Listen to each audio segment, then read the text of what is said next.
Hey guys, Jay Doran here, CEO Culture Matters. I'm with Mitchell Eason. Master of the Universe, the glue that's holding the gravitational pull between Earth and the moon. No, okay. So, Mitch, passion. What is passion to you? What does passion mean? Well, passion to me is doing things that I care about and doing things that I would like to accomplish with my life.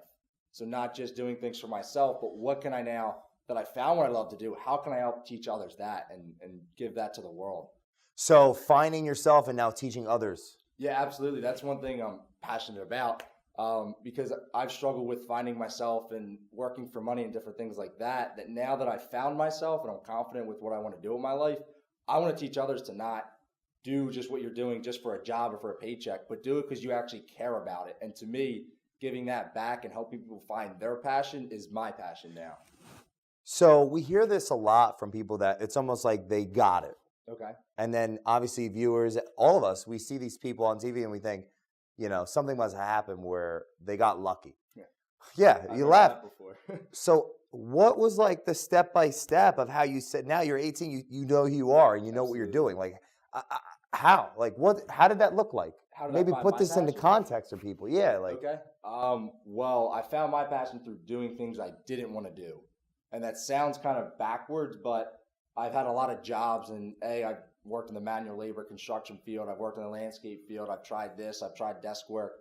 And I found things I didn't like to do until I thought to myself, well, what do I like to do? And instead of following, like you said, the school system and, hey, I'm going to go to college to get a marketing job, or I'm going to do this, I said, what do I actually like to do? And to me, I like to travel. I actually just booked probably 4 or 5 vacations this year. I leave on Sunday for Bermuda. I'm checking out the world. Nice.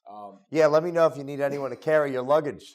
It's funny. Rob could do it, but I'll come with you. But really just finding literally what I didn't like to do started triggering me to ask myself different questions of, you know, what do I genuinely, if I wasn't getting paid to do this work, what do I like to do? Oh, that's funny that you're saying this right now. It's like blowing my mind. Yeah, so then I was like, you know what? I'm not going to work for money anymore. What do I actually care about? My thing is helping people. My thing is becoming financially free so I can have my time back and spend more time with my family, friends, etc. So you sat there and you thought, what would, or what if, or what? You thought those questions. Every day. Okay, so I don't know if you're privy to this or not, but I'll save some time, money, and energy because I had to learn this from mentors.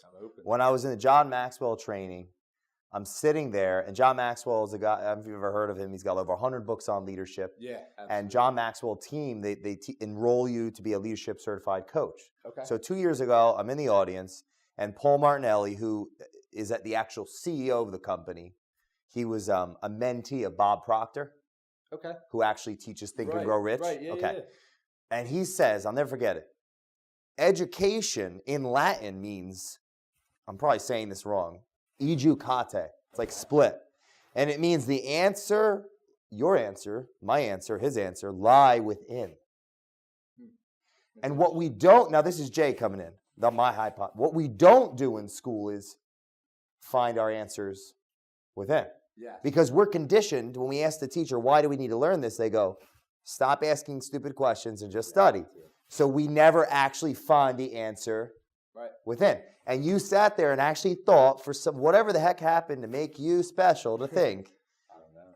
You said, what do I want to do? Well, I can resonate with that because after that event, a gentleman who's now a big-time speaker himself, he was there as well, he took time to mentee me at Starbucks, and he asked me, this was before, he said to me, Jay, everything you're telling me you're going to do, it sounds amazing, and I'm sure you'll be killer at all of it. Right. If you had $100 million today, that's another question, would you do it? And I didn't answer. Like, I didn't have an answer. If the answer was yes, I would have said what? Yes. Absolutely. Like Andrew Carnegie said, excited. Leaders make decisions quickly and change them slowly. Followers make decisions slowly and change them quickly. I didn't have any answer, so I knew at that moment that was not what I was supposed to do. And it took another 6 months to figure out what it was. And you know what it is? What's that?